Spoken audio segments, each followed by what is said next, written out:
যে ছাত্ররা বুকের তাজা রক্ত দিয়া আন্দোলন কইরা রাষ্ট্রভাষা বাংলা করলো, আর ওই ভাষা ব্যবহার কইরাই তোমরা ছাত্র করে গালি দেও।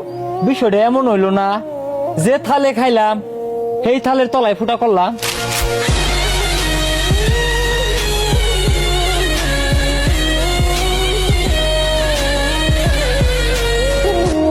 ইতিহাসের পাতায় আবারও স্মৃতি হয়ে থাকবে আমার ভাই বোনের রক্তের রাঙানো 15 জুলাই।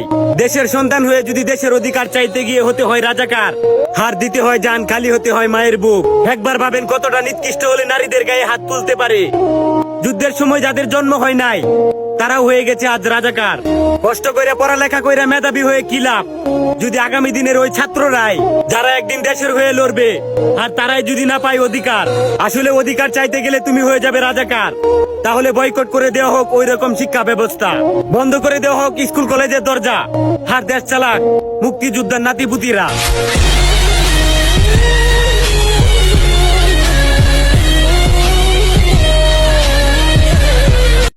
একজন মধ্যবিত্ত বাবা নিজে না খেয়ে মাথার গাম পায়ে ফেলে তার সন্তানরে পড়ালেখা করাইয়া উচ্চ শিক্ষায় শিক্ষিত বানায়, অথচ ওই ছেলেটাই যখন এই দেশে চাকরি নিতে যায় তখন তাকে ঘুষ দেওয়া লাগে।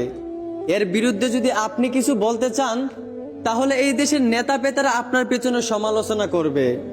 এই দেশের একজন জনগণ হয়ে যদি আপনি চাইতে চান আপনার অধিকার, তাহলে আপনার নাম দেওয়া হবে এই দেশের রাজাকার।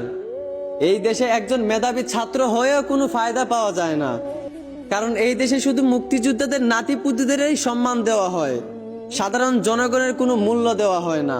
শিক্ষাই নাকি জাতির মেরুদণ্ড, এই কথাটা আমি মানুষের মুখ থেকে শুনতাম বারবার।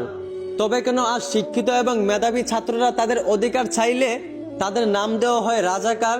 যেই ছেলেটা সেই ছোটবেলা থেকে বইয়ে পড়ে আসছে আমার সোনার বাংলা আমি তোমায় ভালোবাসি, সেই ছেলেটা নাকি আজ হয়ে গেছে এই দেশের একজন রাজাকার।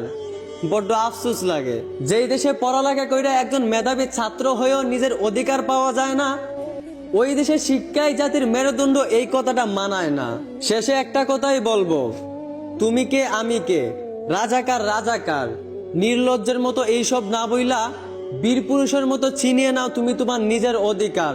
একবার যুদ্ধ হয়ে এই দেশ স্বাধীন হয়েছিল, দরকার পড়ে আবার যুদ্ধ হবে, ভয় পেয়ে চলবো না কাউকে। আর আশা করি বুঝতে পারছেন। ধন্যবাদ।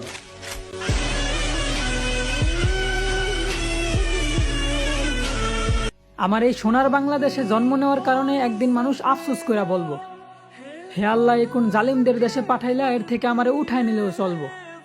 ফিলিস্তিনে আমার মাজলুম ভাই বোনদের মরতে হইতাছে অন্য দেশের জালিমদের হাতে, আর আমার সোনার বাংলায় অধিকার চাওয়া ভাই বোনদেরকে মরতে হইতাছে নিজেরই দেশের কুলাঙ্গারদের হাতে। আসলে জালিম শাসকদের কানে কখনোই পৌঁছায় না মাজলুমদের কান্নার শব্দ। তবে বিশ্বাস করেন, আমি আজও ভুলতে পারতাছি না আমার ভাই বোনদের চিৎকার করার শব্দ।